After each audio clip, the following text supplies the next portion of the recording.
अपना भिडो शेतकऱ्यांचा 7-12 कोरा झालाच पाहिजे, शेतकऱ्यांचा 7-12 कोरा झालाच पाहिजे,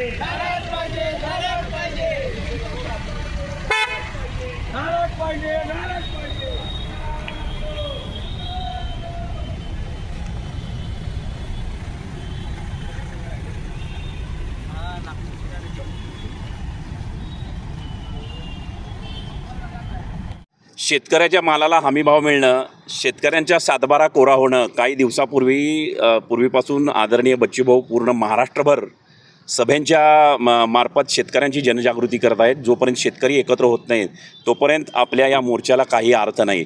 या भविष्यात 28 तारखेला उद्याच्या होणाऱ्या 28 तारखेला आदरणीय बच्चूभाऊंच्या अध्यक्षतेखाली जानकर साहेब असतील, राजू शेट्टी साहेब असतील, अनेक शेतकरी नेते एकत्र होऊन शेतकऱ्यांची जनजागृती करून शेतकऱ्यांना एकत्र करण्याचा प्रयत्न करत आहेत।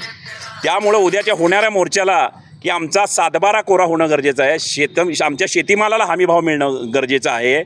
मला सांगा, हे हिंदुत्ववादी संघटना अनेक या माध्यमातून मी हिंदुत्ववादी संघटनेला एक आवाहन करतो की जेणेकरून सर्व जाती धर्मात शेतकरी आहेत, जास्तीत जास्त हिंदू शेतकरी आहेत। मग हिंदुत्ववादी सरकार नितेश राणे असतील, पडळकर साहेबांना आवाहन करतो की तुम्हीसुद्धा या शेतकऱ्यांच्या मेळाव्यासाठी किंवा शेतकऱ्यांच्या आंदोलनासाठी सहभागी व्हावं। नुसतं जात धर्म पंथ सगळं सोडा आणि शेतकऱ्यांशी नातं जोडा, या आपल्या माध्यमातून मी सांगू इच्छितो। आज कांद्याला भाव नाही, सोयाबीनला भाव नाही, आमचा शेतकरी पाय घासून घासून मरत आहे। रोज जवळजवळ 10 ते 12 शेतकरी आत्महत्या करत आहेत। तरी शासन प्रशासनाला जाग येत नसेल तर अशा निर्लज्ज शासनाचा आम्ही धिक्कार करतो आणि निषेध करतो।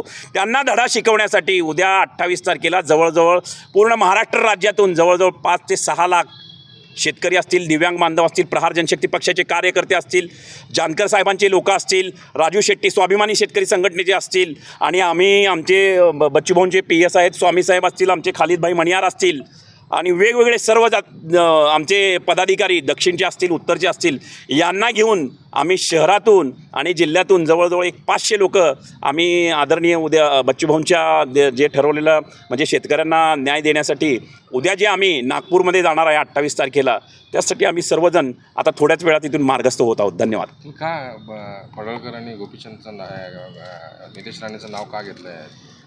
पडळकर साहेबांना आणि राणे साहेबांना विनंती करतो की तुम्ही नेहमी जाती धर्माच्या नावावर लढता, हिंदुत्ववादी म्हणता। मी सुद्धा एक हिंदू आहे। फक्त हिंदुत्ववाद हा जातीय तेढ निर्माण करण्यासाठी हिंदू नाही आहेत, सर्व जाती धर्माचे शेतकरी आहेत, जास्तीत जास्त हिंदू आहेत। त्याच्यामुळं माझं म्हणणं आहे की मी प्रहारच्या वतीने त्यांना आवाहन करतो की खरं तर तुम्ही शेतकरी म्हणून सर्व जाती धर्म जातपंथ सर्व सोडा आणि शेतकरी म्हणून शेतकऱ्यांशी नातं जोडा, असं मी आपल्या माध्यमातून त्यांना विनंती करतो आहे।